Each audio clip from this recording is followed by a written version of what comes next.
اللہ اللہ اللہ اللہ۔ بعض لوگ جو ہیں وہ تو جنت اور جہنم کے بالکل منکر ہیں، قائل ہی نہیں۔ وہ کہتے ہیں کوئی جنت نہیں کوئی جہنم۔ وہ کہتے ہیں یہ جتنی آیات مبارکہ ہیں بس کسی کو خوش کرنے کے لیے جنت کا حوالہ دے دیا اور ڈرانے کے لیے جہنم کا، واللہ حقیقت کچھ بھی نہیں۔ وہ کہتے ہیں کہ جیسے بچہ رو رہا ہو نا تو ماں کہتی ہے بیٹا چپ کر جاؤ، ابھی بلا آئے گی تمہیں کھا جائے گی۔ تو وہ بلا تو کوئی نہیں ہوتی، اس کو ڈرانا مقصود ہوتا ہے۔ یہاں بھی اللہ اپنے بندوں کو ڈراتے ہیں، ورنہ کوئی نہ جہنم ہے نہ جنت۔ ایک بات۔ دوسری جماعت یہ کہتی ہے معتزلہ کی، وہ کہتے ہیں کہ نہیں، جنت جہنم حق ہے لیکن ابھی وہ پیدا نہیں ہوئی، وہ قیامت میں اللہ جنت بھی پیدا فرمائیں گے اور جنت بھی اور جہنم بھی پیدا فرمائیں گے۔ ابھی جب اس میں کسی نے جانے نہیں بنانے کا کیا فائدہ ہے؟ وہ کہتے ہیں جنت ہے جہنم بھی ہے لیکن بنائی جائے گی، ابھی موجود نہیں ہے۔ یہ دوسرا قول۔ اور عقیدہ اہل سنت والجماعت جو ہے عقیدہ حق جو ہے وہ یہ ہے کہ جنت بھی حق ہے جہنم بھی حق ہے اور دونوں اللہ نے پیدا کر دی ہے۔ صحیح روایات میں ہے کہ الجنت والنار مخلوقتان، کہ وہ دونوں پیدا ہو گئی ہیں۔ اور یہ بھی حدیثوں میں موجود ہے کہ جنت جو ہے وہ تو آسمانوں میں ہے، اعلیٰ مقام پہ ہے، اور سب سے اعلیٰ جنت جو ہے وہ جنت الفردوس ہے جس کی چھت عرش ہے۔ اور کئی جنتیں ہیں، جنت الفردوس ہے، جنت الخلد ہے، جنت النعیم ہے، جنت عدن ہے۔ اللہ کی وہ ایک جنت تھوڑی۔ ان لہو جنان، کئی جنتیں، جیسے کہ ایک صحیح حدیث مبارک میں ہے کہ ایک عورت کا ایک ہی بیٹا تھا اور وہ جنگ احد میں شہید ہو گیا۔ وہ عورت آئی حضور کی خدمت میں، آ کے سلام کیا۔ انہوں نے کہا حضور مجھے پتہ لگ گیا ہے کہ میرا بیٹا شہید ہو گیا ہے، مجھے یہ غم نہیں ہے، مجھے آپ یہ بتائیں کہ اس کی شہادت اور قربانی اللہ نے قبول کر لی ہے یا نہیں کی؟ دیکھو بندہ حج کرے قبول ہی نہ ہو تو پھر کیا فائدہ ہے؟ عمرہ کرے قبول ہی نہ ہو تو صرف دوڑنے کا نام تو کچھ نہیں نا۔ اصل بات تو یہ ہے کہ وہ عبادت اس کے ہاں قبول ہو جائے۔ اسی لیے پیغمبروں نے اللہ کا گھر بنایا، حضرت ابراہیم نے۔ اب اتنا بڑا نیکی کا کام ہے اللہ کے حکم کی تعمیل، لیکن کہتے ہیں ربنا تقبل منا، اللہ قبول فرما، انک انت السمیع العلیم۔ سننے والے بھی آپ ہیں اور جاننے والے بھی آپ ہیں کہ ہم نے کتنی خالص نیت سے تیرا گھر بنایا۔ تو اصل بات تو قبول ہے نا، کہ قبول ہو جائے اور اللہ راضی ہو جائے تو چھوٹے سے عمل سے بھی راضی ہو جاتے ہیں۔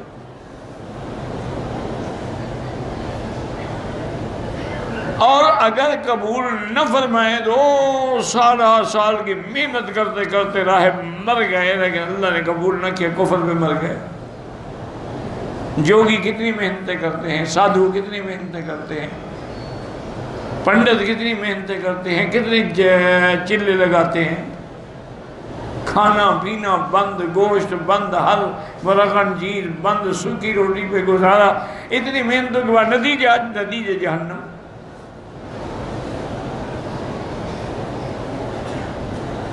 تو اس لیے اصل بات اس نے کہا کہ حضور مجھے اس بات پہ کوئی مسئلہ نہیں کہ میرا بیٹا تھا شہید ہو گیا، بڑی اچھی بات ہے، شہادت سے بڑی موت کون سی ہو سکتی؟ لیکن میں صرف یہ پوچھنا چاہتی ہوں کہ میرے بیٹے کی قربانی قبول ہو گئی؟ حضور پاک نے فرمایا بی بی کیا کہہ رہی ہو؟ ان للہ جنان، اللہ کے ہاں تو کئی جنتیں ہیں، وَإِنَّهُ لَفِي الْفِرْدَوْسِ الْأَعْلَىٰ، تیرا بیٹا تو سب سے بڑی جنت میں ہے۔ پھر اس کے بعد حضور نے بات کی، توجہ سے سنیں، غور کریں، اللہ کرے کہ تیرے دل میں کوئی بات بیٹھ جائے، کوئی ایک مسئلہ بھی سمجھ آ جائے تو سمجھو عمرہ قبول ہو گیا۔ اگر جیسے آئے تھے ویسے چلے گئے تو پھر آنے کا کوئی فائدہ نہیں، ایسا سمجھو کہ بس ایک پکنک تھی، ہم منا کے آ گئے۔ اسی لیے علماء نے لکھا ہے نا بھی کیسے پتہ لگے گا کہ بھی ہمارا عمرہ قبول ہوا نہیں ہوا، حج قبول ہوا نہیں؟ انہوں نے کہا اگر نیکی کے بعد نیکی کی توفیق ہو تو سمجھو کہ پہلی قبول ہو گئی، اگر نیکی کے بعد اسی طرح کا اسی طرح ہے، داڑھی منڈاتا تھا اب بھی منڈاتا ہے، جھوٹ بولتا تھا اب بھی بولتا ہے، رشوت کھاتا تھا اب بھی کھاتا ہے، سودی کاروبار کرتا تھا اب بھی کرتا ہے، سمجھو بس وہ میلہ تھا، میں میلہ بھگت کے آ گیا۔ قبول ہو تو تبدیلی کیوں نہ آئے؟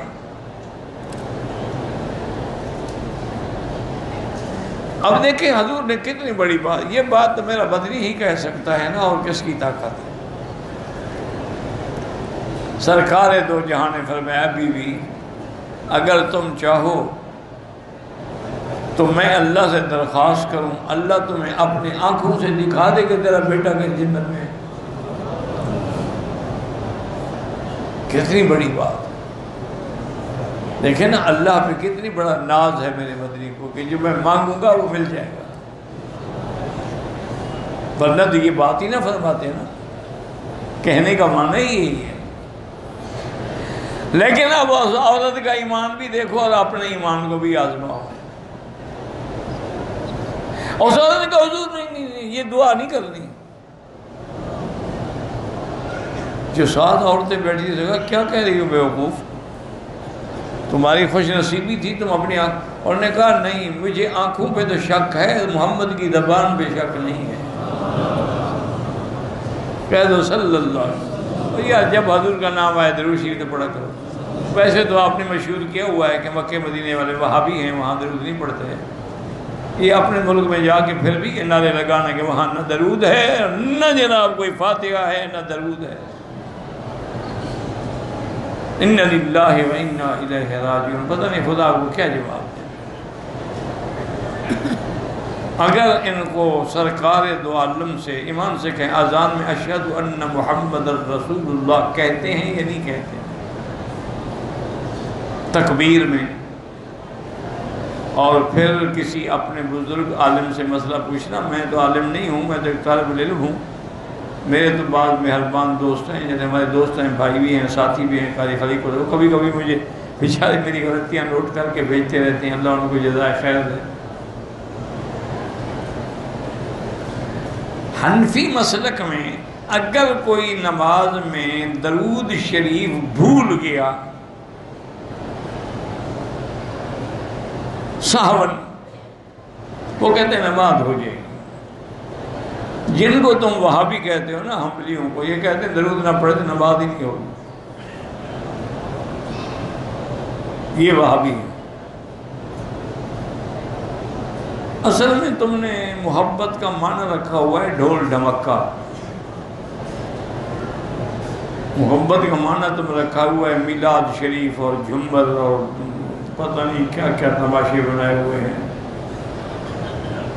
یہ ہے ایمان بی بی کا۔ اس نے کہا لا یا رسول اللہ، آپ نے فرما دیا بات ختم ہو گئی، میرے دیکھنے کا کیا ہے، میری تو نظر بھی دھوکہ کھا سکتی ہے لیکن مدنی پاک کی زبان تو دھوکہ نہیں کھا سکتی، اس لیے جب حضور کا نام آئے درود شریف پڑھا کرو، ورنہ میں نے کہہ دیا ہے قیامت میں خود پکڑے جاؤ گے۔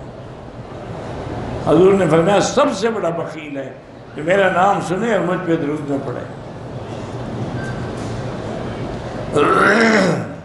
اور افضل درود کون سا ہے جو نماز میں پڑھتے ہو؟ یہ وہ درود ہے جو حضور نے سکھلایا ہے، حضور نے خود بھی پڑھا ہے۔ جیسے ہم درود پڑھتے ہیں نا، حضور بھی درود پڑھتے تھے کہ اللہم صلی علی محمد۔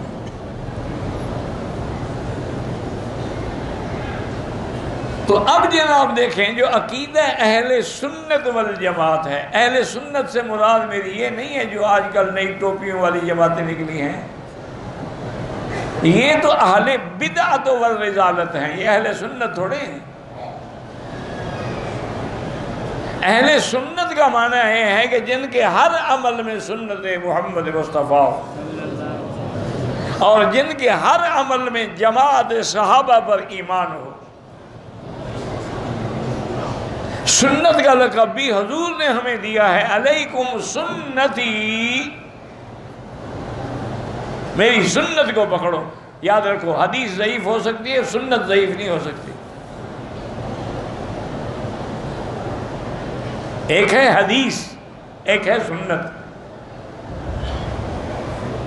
اس میں فرق سمجھو۔ حدیث تو ہے ٹھیک ہے، بیان جواز، حضور پاک نے کھڑے ہو کر پیشاب فرمایا، یہ حدیث میں ہے، بخاری شریف میں ہے۔ سیاہ ستہ کی حدیث میں قام بالا قائما، کھڑے ہو کر آپ نے پیشاب فرمایا۔ تو اب یہ حدیث میں کھڑے ہو کے پیشاب کرنا تو جائز ہے، ثابت ہے نا، لیکن یہ سنت نہیں ہے۔ یہ نہیں کہ اب ہر بندہ کھڑے ہو کے پیشاب کرے، سنت پہ عمل کر رہا ہے۔ سنت یہ ہے کہ حضور نے ہمیشہ بیٹھ کے پیشاب فرمایا، تو بیٹھ کے پیشاب کرنا سنت ہے، وہ تو ایک بیان جواز ہے۔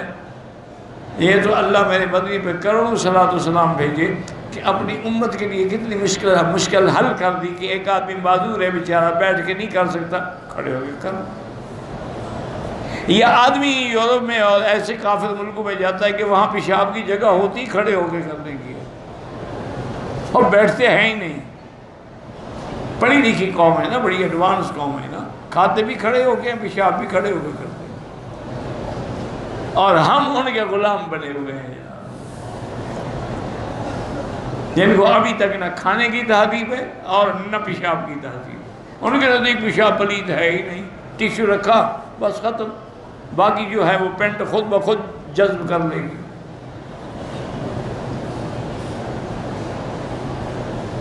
اِنَّ لِلَّهِ وَإِنَّا إِلَيْهِ رَاجِعُونَ۔ یاد رکھو مسلمانوں، تم نے اپنے آپ کو گرا دیا ہے۔ یہ یورپ کیا ہے، ان کو تو غسل کرنا بھی نہیں آتا تھا، نہانا بھی نہیں آتا تھا۔ جب بغداد میں اور ترکیہ میں ہمارے بڑے بڑے غسل کے لیے انتظامات ہوتے تھے، باقاعدہ اہتمام ہوتا تھا، ان کو تو پتہ ہی نہیں تھا کہ غسل کیا ہے۔ یہ تو 2 مہینے 6 مہینے استنجا ہی نہیں کرتے، ٹیشو کے ساتھ صاف کر دیا بس۔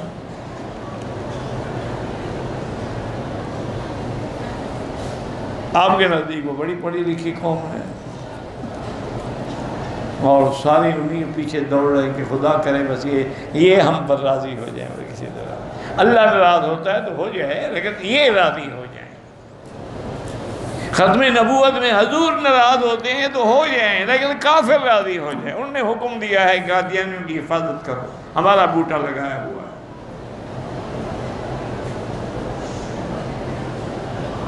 اِنَّ لِلَّهِ وَإِنَّا إِلَيْهِ، ہم تو بس دعا ہی کر سکتے ہیں اور کچھ نہیں کر سکتے۔ تو یاد رکھیں کہ سنت الگ چیز ہے، حدیث مبارک، اسی لیے میری سنت کو پکڑو،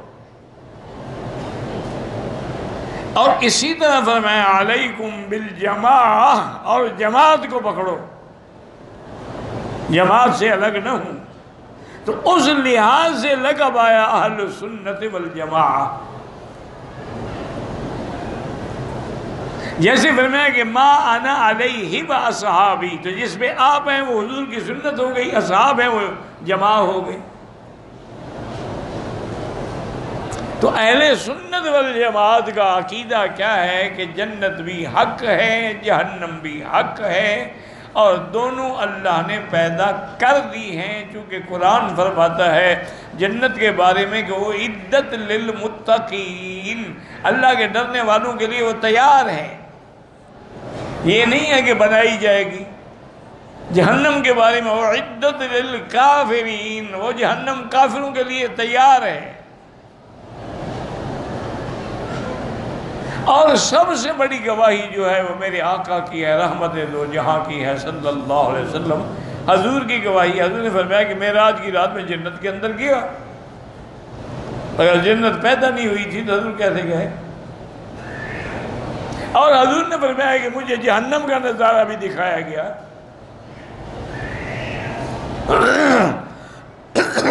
دونوں پیدا ہو چکی ہیں۔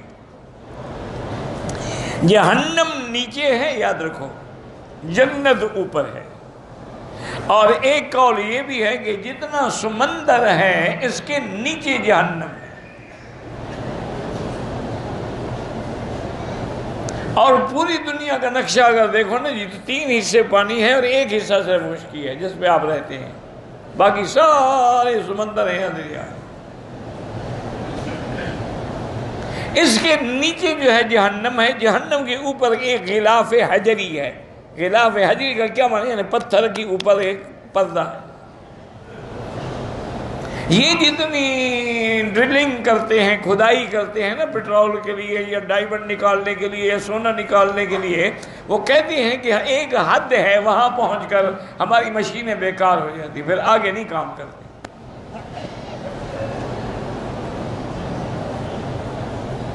اور جب قیامت ہوگی تو پھر کیا ہوگا؟ وَإِذَا الْبِحَارُ سُجِّرَتْ،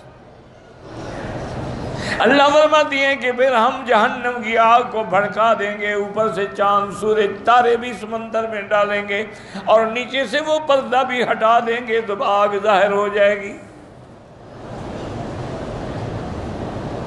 اور وہ آگ کتنی بلا ہے، وَجِيءَ يَوْمَئِذٍ بِجَهَنَّمَ، جہنم کو لایا جائے گا۔ پتہ ہے کیسے لائیں گے؟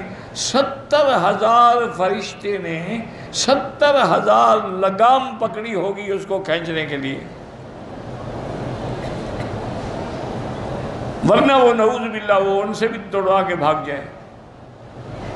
اس لیے قرآن میں ہے نا تَكَادُ تَمَيَّزُ مِنَ الْغَيْظِ، آگ کو بھی غصہ ہے کہ اچھا یہ اللہ کے نافرمان ہیں، خدا کو چھوڑ کے یہ بتوں کے سجدے کرتے رہے، قبروں کے سجدے کرتے رہے، اللہ حی و قیوم کو چھوڑ کے ان کے سجدے کرتے رہے جو خود کسی چیز کے مالک نہیں۔ آنے دو ان کو میرے اندر۔ اس لیے ہے کہ قریب ہے کہ غصے میں آگ پھٹ پڑے۔ کلما القی فیہا فوج سألہم خزنتها، اب جناب فوجوں کی فوجیں جہنمیوں کی ڈالی جائیں گی جہنم میں۔ اچھا پھر جہنم سے فرشتے پوچھیں گے کہ بس کافی ہے؟ وہ کہے گی نہیں، حال میں مزید اور ہے تو اور بھی ڈالو، اور ڈالیں گے اور ڈالیں گے اور ڈالیں گے، لیکن جہنم نہیں بھرے گی۔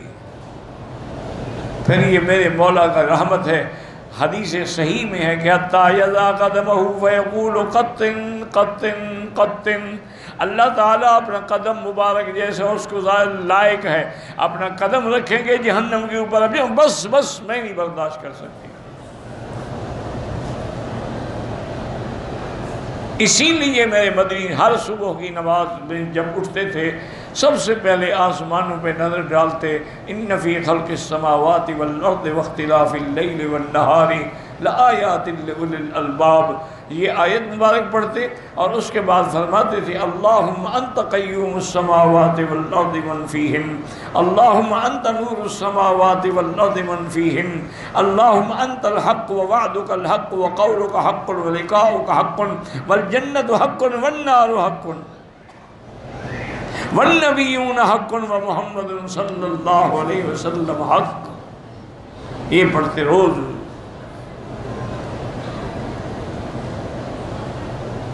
ہمارے مسلمان خیر وہ نماز کے لیے اٹھتے نہیں تو پڑھیں گے کیا؟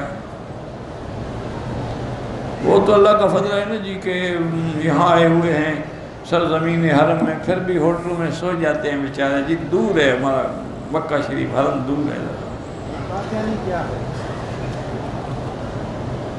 بدقسمتی ہے اور کیا ہے،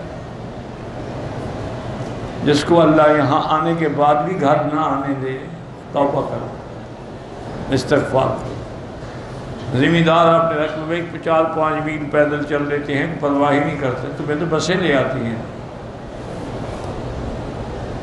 ورنہ عام طور پہ وہاں تو یہ فخر ہوتا ہے کہ بھی آدمی خود جائے کہ جی اپنی زمین پہ جائے گا تو اس کے پاؤں میں اللہ نے سونا رکھا ہے، سونا پیدا ہو، کیا معنی نگرانی کرے گا تو کھیتی اچھی بنے گی نا، ورنہ پاؤں کے نیچے سونا تھوڑا ہے۔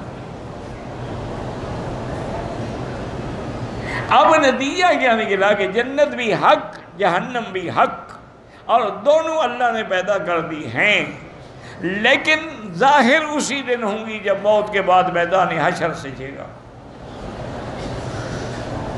اس لیے مفسر رحمت اللہ علیہ نے فرمایا کہ وہ ایسا وقت ہو گیا کہ ان کو داخل ہونے سے پہلے جہنم دکھائی جائے گی، یہ دیکھ لو جہنم، هذه جہنم التي كنتم توعدون، یہ ہے وہ جہنم۔ پھر فرشتے اللہ کے حکم سے ان کے افسحر ھذا، تم دنیا میں کہتے ہیں نا جادو ہے، یہ دیکھ لو یہ کہیں جادو والی جہنم تو نہیں۔ ام انتم لا تبصرون، یہ تم اندھے ہو، تمہیں نظر نہیں آ رہی؟ اصلوها، چلو جلو اس کے اندر، فاصبروا او لا تصبروا، چیخو یا نہ چیخو سب برابر ہے، اب تم جہنم سے نکلو گے نہیں کبھی۔ تو اللہ ان کو پہلے دکھاتے ہیں کہ عذاب کا نمونہ دیکھ لو، اسی میں تم نے جانا ہے